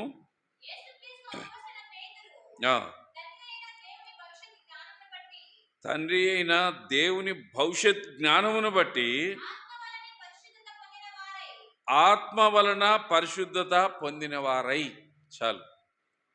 ఇప్పుడు చెప్పండి, అబ్రహాము దేవుని ఆత్మ అయి ఉన్నాడు. అయితే ఇప్పుడు అబ్రహాము ఏ పరిశుద్ధత పొందినాడంట? నిత్యత్వము, సజీవం గల దేవుని యొక్క పరిశుద్ధ ఆత్మలో పరిశుద్ధత కలిగి ఉన్నాడు. కాబట్టి రాత్రి వేళ సమయంలో మనము దేవునిలో పరిశుద్ధత కలిగి ఉండాలని ప్రభు ఇష్టపడుతున్నాడు. కనుక విశ్వాసులమైన మనము దేవుణ్ణి ప్రేమిస్తున్నాము అని చెప్తే సరిపోదు, కానీ దేవుణ్ణి ప్రేమించేటువంటి గుణం కూడా మనలో ఉండాలి. ఈ యోగ్యత, ఈ ప్రవర్తన మనము కలిగినప్పుడే దేవుణ్ణి ప్రేమించుటకు బద్ధులము. రండి, యోహాను సువార్త 3వ అధ్యాయం. యోహాను సువార్త 3వ అధ్యాయము 36వ వచనం చదవండి. కుమారుని యందు విశ్వాసముంచువాడే నిత్య జీవం గలవాడు, కుమారునికి విధేయుడు కానివాడు జీవమును చూడడు గాని దేవుని ఉగ్రత వాని మీద నిలిచి ఉన్నది. ఇప్పుడు చెప్పండి, అబ్రహామును దేవుడు నీకు ఒక్కడే ఉన్న కుమారుణ్ణి నాకు బలిగా అర్పించమన్నాడు. కుమారుణ్ణి వెనుతీయక మోరియా పర్వతం మీదకి తీసుకువెళ్ళాడు. ఇప్పుడు ఇసాకును దేవుడు బలియార్పణంగా చంపేసినాడా, సజీవునిగా మిగిలిచ్చినాడా? సజీవునిగా మిగిలిచ్చినాడు. అదే ఇక్కడ యోహాను సువార్త 3వ అధ్యాయము ఆఖరి వచనంలో చెప్తుంది, కుమారుని యందు విశ్వాసముంచిన వాడే నిత్య జీవం గలవాడు. అబ్రహాంలో తన ఆత్మస్థైర్యాన్ని తాను కోల్పోలేదు. నీకు ఒక్కడై ఉన్న కుమారుని నాకు బలిగా అర్పించమని ప్రభు అడుగుతున్నాడు. అయితే నా ప్రభు నా కుమారుణ్ణి బలి అర్పించడు. ఆయనలో ఉన్న విశ్వాసాన్ని బట్టి, ఆయనలో ఉన్న విధేయతత్వాన్ని బట్టి, ఆయనలో ఉన్న నా తగ్గింపు, దీనత్వాన్ని బట్టి నా ప్రభు నన్ను చూచినవాడు, నన్ను యోగ్యునిగా ఎంచినవాడు. అయితే నా ప్రభువు నా కుమారుణ్ణి బలిగా అర్పించడు. తన విశ్వాసము తనను ఎక్కడికి తీసుకువెళ్ళింది? మోరియా పర్వతం మీదకి తీసుకువెళ్ళింది. మోరియా పర్వతం మీద ఏ కుమారుణ్ణి బలిగా అర్పించమని ప్రభు అడుగుతూ వచ్చినాడో ఆ కుమారుణ్ణి దేవుడు సజీవునిగా ఉంచాడు తప్ప ఇస్సాకును బలిగా అర్పించలేదు. కాబట్టి అబ్రహాము దేవునిలో తన విధేయత ద్వారా మొట్టమొదటి ఆత్మీయమైన మెట్టును ఏమి పొందగలిగినాడు అని అంటే, క్రీస్తులోని యొక్క నమ్మకమే తన విధేయతత్వానికి గుర్తయి ఉన్నది. అందుకే క్రొత్త నిబంధనలోనికి వస్తే ప్రభు మనకు కూడా చెప్తాడు కదా, నమ్ముట మీ వశమైతే నమ్మవారికి సమస్తమును సాధ్యమే. అబ్రహాము యొక్క నమ్మకత్వము ఇస్సాకు యొక్క సజీవత్వానికి ఇది మొదటి మెట్టుగా దేవుడు అబ్రహాం ఎదుట ఉంచుతూ వచ్చినాడు. కాబట్టి ఈ విశ్వాసంలో మనము నిలిచి ఈ విధేయతత్వంలో మనం కలిగి ప్రభును సేవించాలనేది ప్రభు మనలో ఇష్టపడుతున్నాడు. ఇది మొదటి అంశంలో ఏం చూసుకున్నాం మనము? క్రీస్తులోని యొక్క నమ్మకత్వము తన విధేయతకు గుర్తు. ఈ నమ్మకం నీవు నేను కలిగి ఉంటే ప్రభువులో మంచి విధేయులముగా ఆత్మీయులముగా క్రీస్తు అనే బండపైన మనము కట్టబడిన వారం అవుతాం. ఇలాంటి విధేయత మీరు కూడా కలిగి ఉండు అని ప్రభు మన వల్ల కూడా హెచ్చరిస్తున్నాడు. రెండో భాగంలోనికి రండి. ఇదే ఆదికాండము 22వ అధ్యాయం. ఆదికాండము 22వ అధ్యాయం. ఇప్పుడు మొదటి వచనం చదవండి. ఆ సంగతులు జరిగిన తర్వాత దేవుడు అబ్రహామును ఏం చేసినాడట? పరిశోధించెను. అంటే దేవుడు మనిషిని పరిశోధించినాడు అంటే పరిశోధన అనేది దేనికి గుర్తు? ఏమో ఇంత వాక్యం చెప్తున్నావు, అది నువ్వే చెప్పంటారా? దేవుని పరిశోధన మనిషి జీవితంలో దేనికి గుర్తు? ఇది మీకు ఎవరికి రాలేదా? శ్రమకు గుర్తు, శోధన. ఈ శ్రమలో నిలిచి తాళవాల. దేవుడు మానవుణ్ణి ప్రశ్నిస్తాడు అని అంటే ఈ శోధనలో మనము నిలవాల. అయితే ఇప్పుడు అబ్రహాము ఎదుట దేవుడు ఏముంచినాడు అని అంటే ఒక పరీక్షను ఉంచినాడు. శోధన అంటే మానవుణ్ణి దేవుడు పరీక్షించుట. ఈ పరీక్ష అనేది ఎంత గొప్పది అని అంటే, ఇప్పుడు మన మధ్యలో పిల్లలకు inter first year second year వీటన్నిటికీ పరీక్షలు జరుగుతున్నాయి. అలాంటి పరీక్షలు కాదు ఇవి. దేవుడు మన ఎదుట ఉంచిన పరీక్ష ఎలాంటిది అని అంటే, పేతురుపత్రిక ప్రకటన గ్రంథంలో చెప్తాది పరీక్షల గురించి. అగ్ని వంటి పరీక్షలు. ఎలాంటి అంట? అగ్ని వంటి పరీక్షలు. దేవుని పరీక్ష ఎలాంటిదంటే నా అనుభూతిలో నేను చూశాను. ఒక్కొక్క కుటుంబంలో ఒక్కొక్క వ్యక్తి జీవితంలో దేవుడు ఒక పరీక్ష పెట్టినాడంటే ఆ పరీక్షను అనేది ప్రభువులో నెగ్గలేకపోతే గిన కుటుంబం అంతా పాయలైపోతారు. ఒకరికి ఒకరు లేకోకుండా చల్ల చెదురుగా పాయలైపోతారు. కుటుంబ ఆర్థిక పరిస్థితుల్లో తిరిగి ఎన్నటికీ కూడా ఆ కుటుంబం కట్టబడదు. ఆ కుటుంబము నెమ్మదిగా ఒక్క పూటైనా తిని ఒక్క పూటన్నా ఇంట్లో నిద్రపోవాలంటే ఆ కంటికి నిద్రను రానివ్వదు, ఆ కడుపుకు తిండి కూడా రానివ్వదు. ఇది పరీక్ష అంటే. పరీక్ష అంటే మన పిల్లలు చదివే పరీక్ష కాదు. దేవుడు పెట్టే పరీక్షలో మనిషి నిలవాలంటే అగ్ని వంటి కొలిమిలో కాల్చి బయటికి తీస్తే తప్ప పరీక్షలో నెగ్గలేరు. కాబట్టి దేవుని వాక్యము మనకి ఏం సూచిస్తుంది అని అంటే, ఈ పరీక్ష అనేది బహు కఠోరమైనటువంటిది. ఈ పరీక్ష అనేది మనిషికి సాధించలేనటువంటిది.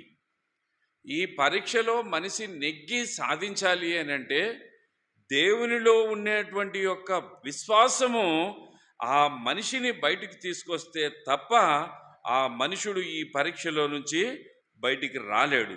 చూడండి, అలాంటి వ్యక్తిని ఒకరిని చూద్దాము. యోబు గ్రంథం 23వ అధ్యాయం. యోబు గ్రంథము 23వ అధ్యాయం 10వ వచనం దయచేసి చదవండి.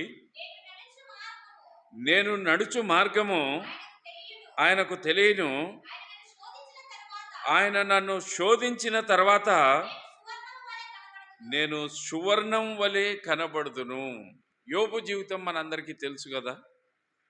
యోబు జీవితము సువర్ణం వలె అంత తేలిగ్గా కనిపించిందా?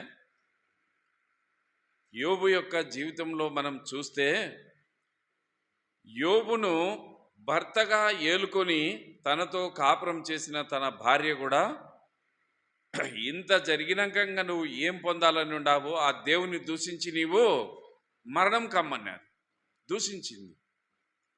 తర్వాత యోబు ఇంటి ఉప్పు కారం తినినటువంటి పనివారు కూడా యోబును దూషించి వాళ్ళు కూడా వెళ్ళిపోయినారు. తన స్నేహితులు కూడా తనను దూషించి వాళ్ళు కూడా దూరం అయిపోతూ వచ్చినారు. చివరకు యోబు జీవితంలో ఒక్క మాట మాత్రము అతి బాధాకరమైనటువంటి మాట. తన ఇంటి పనివారిని తాను పిలిచినప్పుడు వాళ్ళు కూడా యోబుకు పలకలేదంట. ఇప్పుడు చెప్పండి, యోబు ఎలాంటి స్థితిలో ఉన్నాడు? అగ్ని వంటి కొలిమి గల ఆ శ్రమలో ఉన్నాడు. అయితే ఆ శ్రమను ఓర్చుకున్నాడు, శ్రమను సహించినాడు, శ్రమను జయించుటకు ప్రభువులో విశ్వాసం ఉంచాడు. ఒక దినము ప్రభువే ఈ శ్రమ నుంచి విడుదలను కలిగించినాడు. అప్పుడు ప్రభువు విడుదల కలిగించినప్పుడు యోబు ఎట్లా కనపడుతున్నాడంట? 10వ వచనంలో, నేను నడుచు మార్గమున ఆయన నాకు తెలియను, ఆయన నన్ను శోధించిన తర్వాత నేను సువర్ణం వలె కనపడుతిని. కాబట్టి దేవుడు మానవుణ్ణి శోధించినప్పుడు సువర్ణం వలె కనిపించాలంటే అంత తేలికైనటువంటి విషయం కాదు.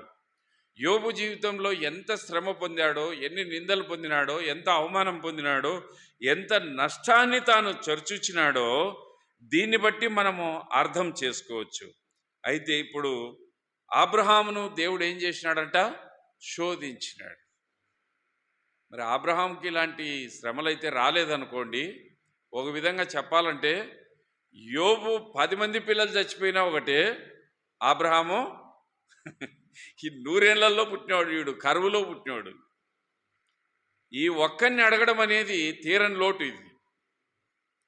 కాబట్టి ఆ 10 మంది పిల్లల ప్రాణం కంటే కూడా యోబు పిల్లల ప్రాణం కంటే అబ్రహాం యొక్క కుమారుడైన ఇస్సాకు యొక్క ప్రాణము చాలా అబ్రహాం విషయంలో విలువైనటువంటిది.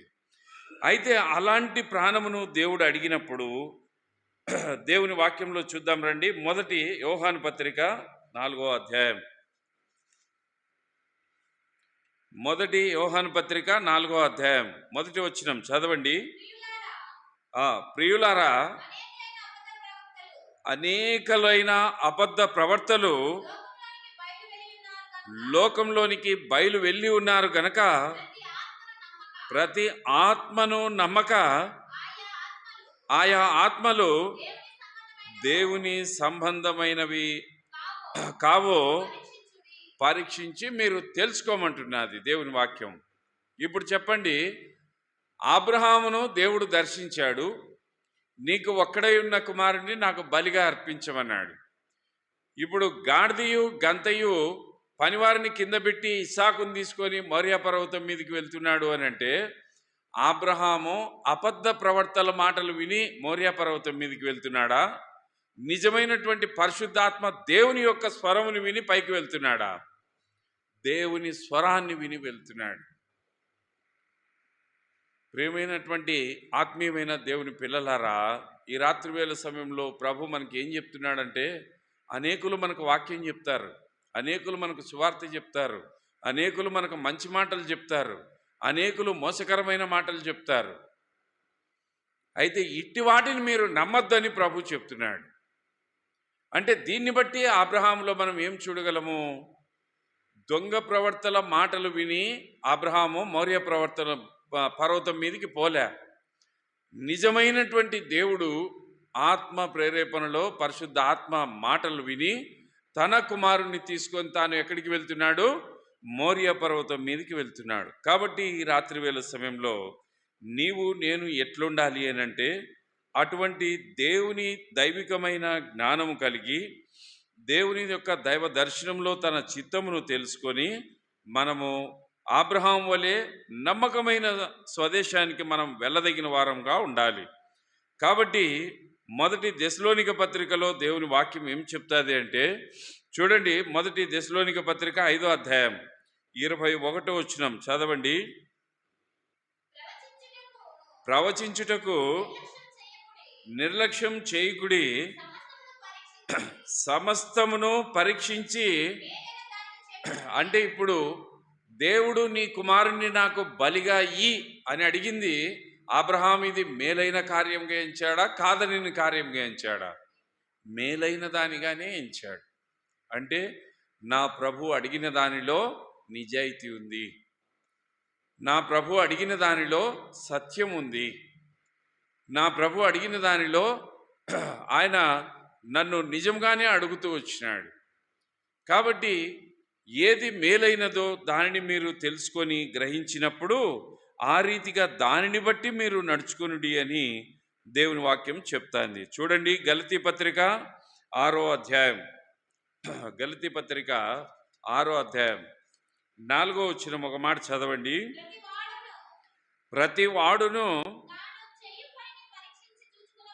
తాను చేయు పనిని పరీక్షించుకునవలేను, అప్పుడు ఇతరులను బట్టి కాక తనను బట్టియే అతనికి అతిశ్రయము కలుగును. కాబట్టి దేవుని ఇంట దేవుని యొక్క కార్యకలాపాలు మనం చేయాలి అని అంటే ఏం చేయాలంట? ఇక్కడ వాక్యం మనకు బాగా తేటగా చెప్తుంది. ఏమంటుంది?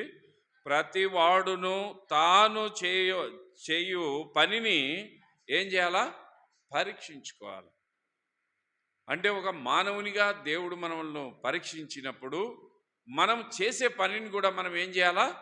పరీక్షించుకోవాలి. అందుకే కదా నిన్న బలవర్తమానంలో చూస్తే కదా అపోస్తుడైన పౌలు ఏం చెప్తాడు? ప్రతి మనుషుడును మిమ్మల్నే పరీక్షించుకునుడి. కాబట్టి ఈ రాత్రివేళ సమయంలో ప్రతి వాడును తాను చేయు పనిని పరీక్షించుకొనవలేను, అప్పుడు ఇతరులను బట్టి కాక తనను బట్టియే అతనికి ఏమొస్తుందంట? అతిశ్రయం వచ్చును. అంటే ప్రభువును బట్టి అతిశ్రయం. ఈ అతిశ్రయం అనేది దేనికి గుర్తుగా మనం చూడవచ్చును అంటే, ప్రభు అంటాడు కదా, నా బిడ్డలైన వారిని నేను తలగాని నియమించుతాను కానీ తోకగా నియమించు. మన అతిశ్రయత దేవుడు మన వల్ల తలగా నియమించుట. ప్రభువులో మనం అతిశ్రయపడాలా, ప్రభువులో గర్వపడాలా, ప్రభువులో మనం గంతులు వేసేవారంగా ఉండాలా. కాబట్టి అబ్రహాం అంటున్నాడు, దేవుడు నన్ను పరీక్షించినాడు. అయితే ఆ పరీక్షలో దేవుడు నన్ను అడిగిన కార్యం ఏంటో నన్ను నేను పరీక్షించుకున్నాను. ఇది దైవ కార్యం, ఇది మంచి కార్యమని ఎంచితిని, ఇది మంచి కార్యమని ఎంచితిని గనక ఈ పని చేయుటకు నేను ఇష్టపడుతున్నాను. అందుకే నా కుమారునితో కలిసి నేను మోరియా పర్వతం మీదకి వెళ్తున్నాను అని సెలవిస్తూ వచ్చినాడు. చూడండి, మొదటి పేతురు పత్రిక 1వ అధ్యాయం 7వ వచనం చదవండి. మొదటి పేతురు 1వ అధ్యాయం 7వ వచనం. నశించిపోవు సువర్ణము అగ్ని పరీక్ష వలన శుద్ధపరచబడుతున్నది కదా, దానికంటే అమూల్యమైన మీ విశ్వాసము మీ శోధన చేత పరీక్షకు నిలిచినదై యేసుక్రీస్తు ప్రత్యక్షమైనప్పుడు మీకు మెప్పును మహిమయు ఘనతయు కలుగుటకు. అది సంగతి. అబ్రహాము చేసిన ఈ పని దేవునికి ఏం కలిగిందంట? మహిమ కలిగింది. అబ్రహాము చేసిన ఈ పని దేవునికి మహిమ కలుగుతూ వచ్చింది. కాబట్టి మనము ఏ పని చేసినా కూడా మనల్ని మనమే పరీక్షించుకొని దేవునిలోనికి ప్రవేశించాల. గనుక దేవుని వాక్యంలో అంత చక్కగా చెప్పబడినటువంటి ఆ మాటలో దేవుడు మనకు సెలవిస్తున్నటువంటి మాట చూడండి. 7వ వచనంలో నశించిపోవు సువర్ణము చాలు.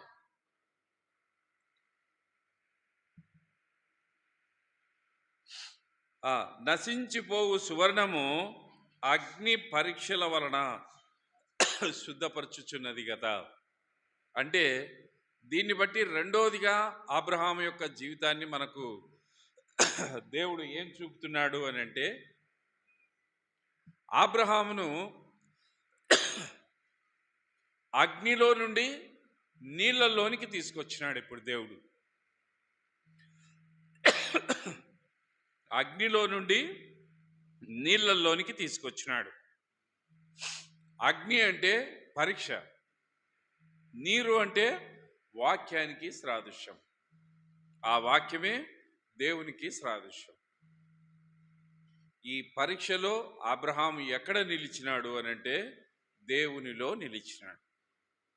అగ్నిలో నుంచి నీళ్ళల్లోనికి దాటించినాడు అనంటే, అగ్ని అనగా పరీక్ష, ఈ పరీక్షలో నెగ్గి నీటిలోనికి వచ్చాడు. నీరు అనగా వాక్యం, వాక్యం అనగా దేవుడు గనక అబ్రహాము ఎవరిలో నడుస్తున్నాడు అనంటే దేవునిలో నడిపింపబడుతున్నాడు. ఇది మన ఆత్మీయ జీవితంలోని యొక్క క్రీస్తులో మనం కట్టబడవలసినటువంటి రెండవ విషయం. మొదటిగా ఏం చూసాము? అబ్రహాములోని యొక్క విధేయత ఎట్లా కనపరుచున్నాడు? క్రీస్తులోని నమ్మకత్వాన్ని బట్టి తన విధేయతను కనపరుచుకున్నాడు. ఆ నమ్మకం లేకపోతే తన కుమారుని చుట్టూకు ఇష్టపడ్డాడు కదా. ఆ నమ్మకత్వాన్ని బట్టి తన విధేయతను కనపరుచుకున్నాడు. రెండవది, తన శ్రమ అనే అగ్నిలో నుంచి నీరు అనే వాక్యంలోనికి దాటుకున్నాడు. వాక్యం అనగా దేవుడు గనక అబ్రహాము మోరియా పర్వతం మీదకి ఎక్కుతున్నాడు అని అంటే దేవునితో జతగా ఎక్కుతున్నాడు, కానీ తాను ఒంటరిగా వెళ్ళలేదు. ఇది అబ్రహాంలోని యొక్క పరీక్ష జీవితంలో విజయానికి సంకేతం. మరి మూడో విషయంగా చూద్దాం రండి. ఆదికాండము 22వ అధ్యాయం. మొదటిది 2వ వచనం చూసాము, రెండోది 1వ వచనం చూసాము. ఇప్పుడు మూడవదిగా ఆదికాండం 22:9వ వచనాన్ని చదవండి. అలాగూ వారిద్దరూ కూడి వెళ్ళి దేవుడు అతనితో చెప్పిన చోటికి వచ్చినప్పుడు అబ్రహాము అక్కడ బలిపీఠమును కట్టి కట్టెలు చక్కగా బేర్చి తన కుమారుడు నాకు ఇస్సాకును బంధించి ఆ పీఠం పైనున్న కట్టెల మీద ఉంచెను. చూడండి, ఈ మాట మనం ఎన్నోసార్లు చదువుతూ ఉంటాము.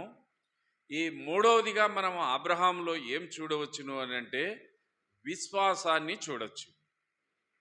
ఇక్కడ దేవుని వాక్యం సెలవిస్తుంది. 9వ వచనం ఆఖరి భాగంలో ఆశ్చర్యకరమైనటువంటి మాట ఇది. ఏముండదంట, చదుమ్మా. అబ్రహాము అక్కడ బలిపీఠమును కట్టి కట్టెలు చక్కగా బేర్చి తన కుమారుడైన ఇస్సాకును బంధించి, ఇప్పుడు చెప్పండి, ఇస్సాకుని ఇప్పుడు సాక్షార్థం ఎక్కడికి తీసుకెళ్ళాడు?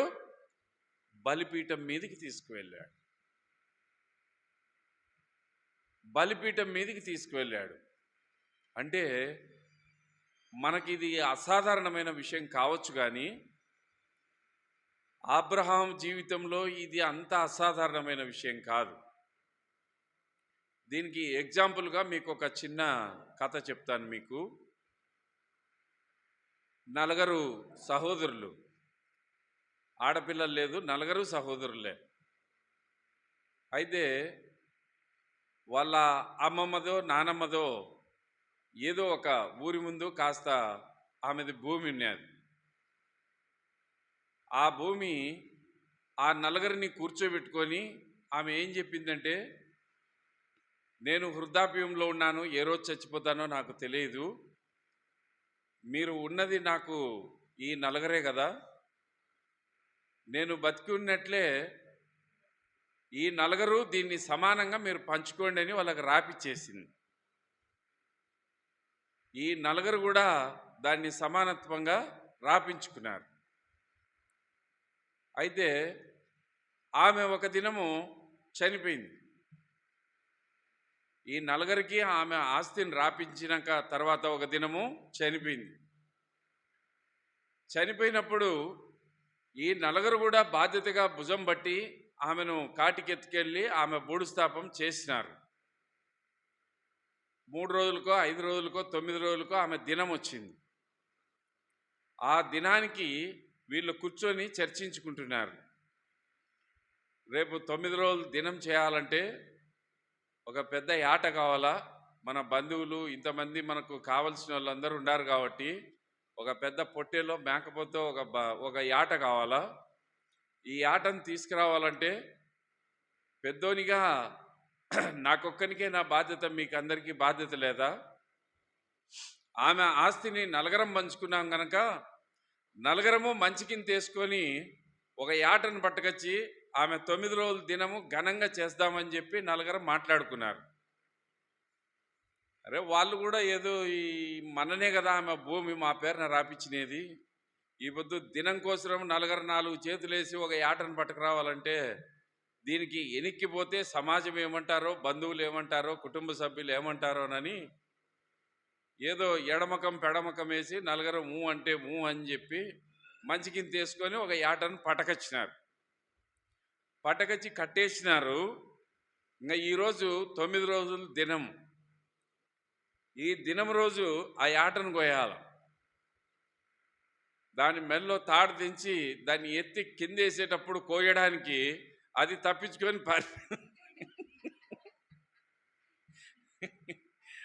అది తప్పించుకొని పారిపోయింది.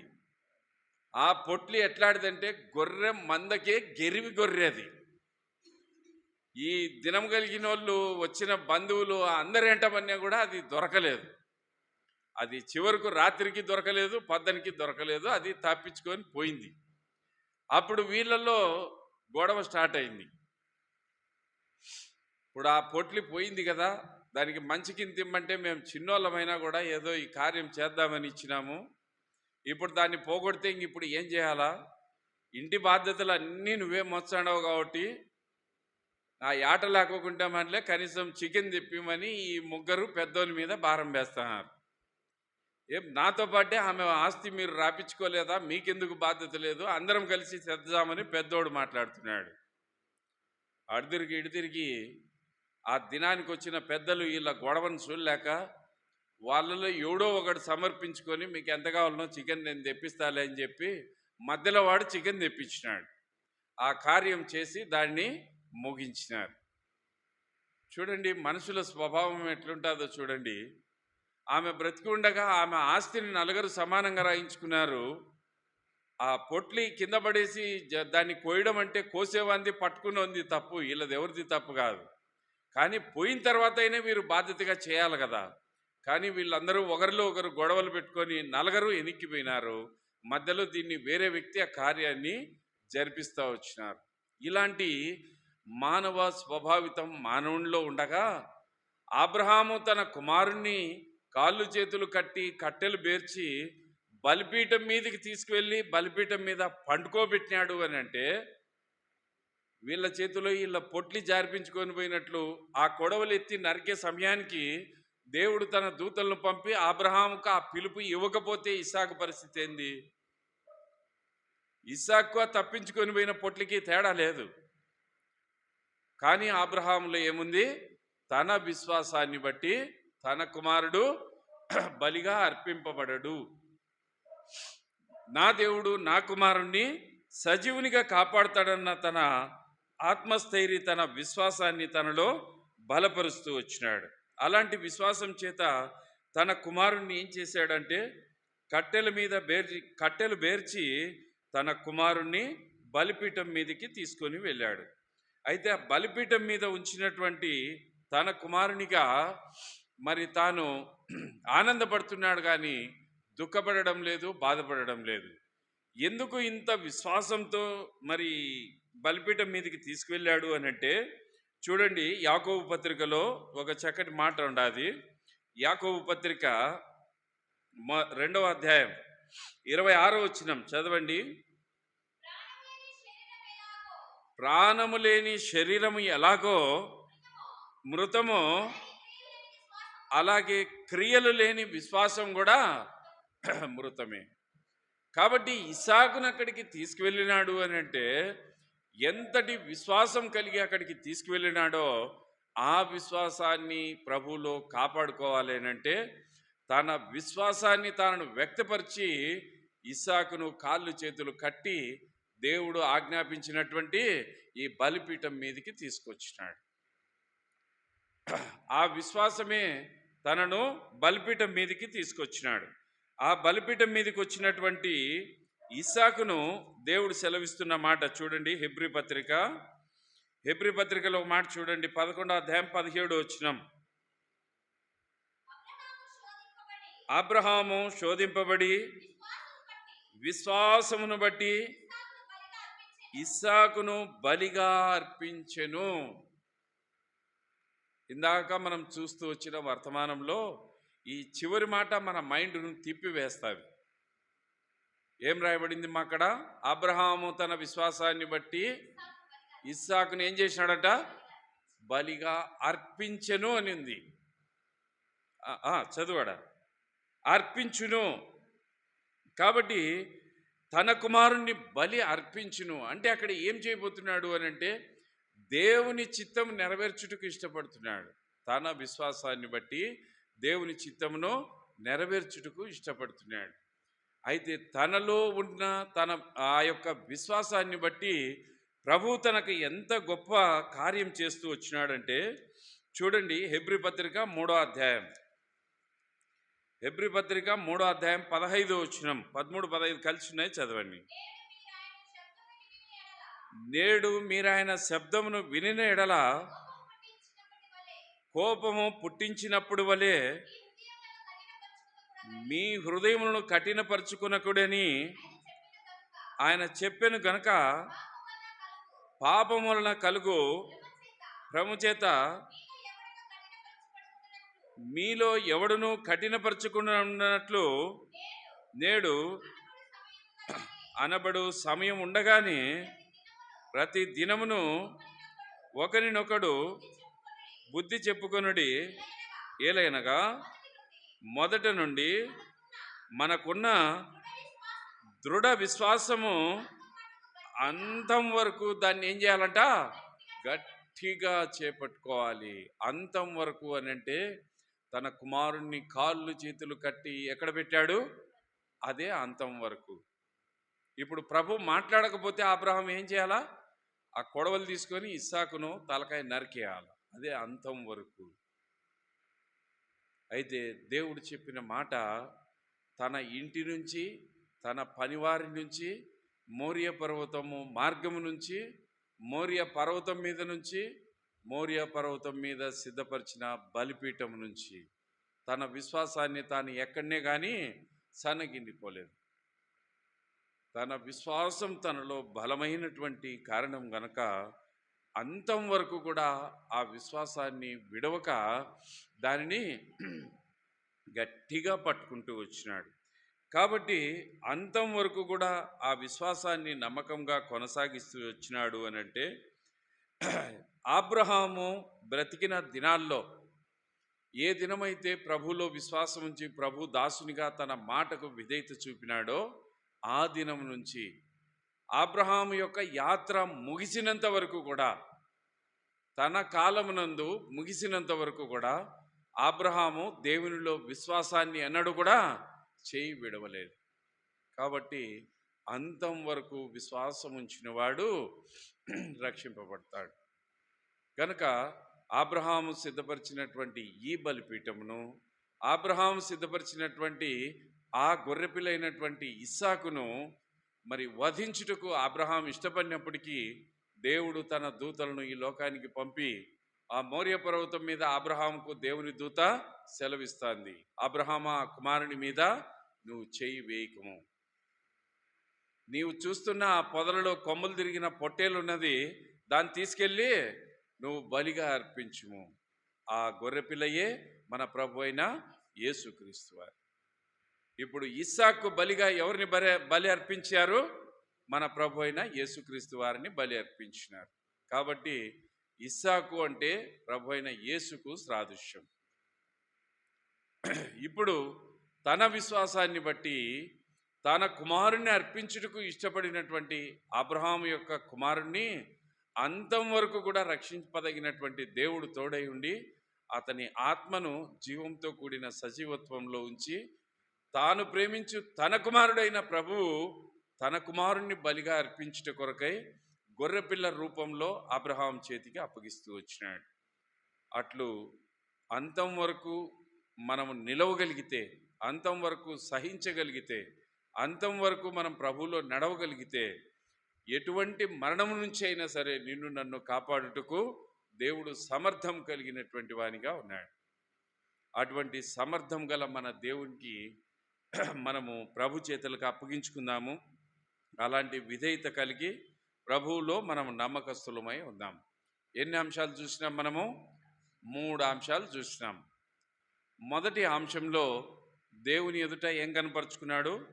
క్రీస్తులోని యొక్క నమ్మకత్వాన్ని బట్టి అబ్రహాము దేవుని ఎదుట విధేయతను కనపరుచుకున్నాడు. కాబట్టి ఈ రాత్రి వాక్యం విన్న నీవు నేను ఒక చెవితో విని ఒక చెవితో విడిచిపెట్టేదానికి కాదు. అబ్రహామును బట్టి నీవు నేను ప్రభుకి ఎట్లా జీవించాలా? విధేయులముగా జీవించాలా. రెండోది ఏమిటంట? దేవుడు అబ్రహామును పరిశోధించినప్పుడు, పరిశోధన అంటే పరీక్ష అనేది అగ్ని వంటిది. ఈ అగ్నిలో నుంచి అబ్రహాము నీళ్ళల్లోనికి దాటుకున్నాడు. నీరు అనగా దేవుని వాక్యం, వాక్యం అనగా దేవుడు. అంటే అబ్రహాము రెండవదిగా ఎవరితో నడుస్తున్నాడు? దేవునితో నడుస్తున్నాడు. నా యాత్ర జీవితం అనేది మనం దేవునితో నడిచేటువంటి వారముగా ఉండాలి. మూడవదిగా ఏమంటున్నాడు? అంతం వరకు తన విశ్వాసాన్ని తాను విడవక ప్రభువులో ఉన్న తన నమ్మకత్వాన్ని బట్టి విశ్వాసానికి వీరునిగా నిలుస్తూ వచ్చినాడు. ఇంతటి విశ్వాసం అబ్రహాము అంతం వరకు ఎందుకు వదిలిపెట్టలేదు అని అంటే, హెబ్రీ పత్రికలో రాయబడింది కదా, విశ్వాసమునకు కర్తయు దానిని కొనసాగించువాడనైనా యేసు వైపు చూసి మీరు పరుగు పందెంలో ఓపికతో నిలిచి ఉండుడి. ఈ విశ్వాసము అబ్రహాంలో ఉంది గనుకనే ప్రభులో నిలిచాడు. ఈ పరుగు పందెంలో విజయాన్ని చూడగలుగుతూ వచ్చినాడు. కాబట్టి నా యాత్రా జీవితంలో అబ్రహాం లాంటి ఈ 3 సుగుణాలు మనం కలిగి ప్రభులో ఒక దినం మనము అత్యధికమైన విజయాలు మనం చూడాలి అంటే అబ్రహాం లాగా ప్రభు కొరకు మనం జీవించాలి. అట్లు జీవించుటకు ప్రభు మనకు సహాయం చేయనుగాక. ప్రార్థన చేసుకుందాం.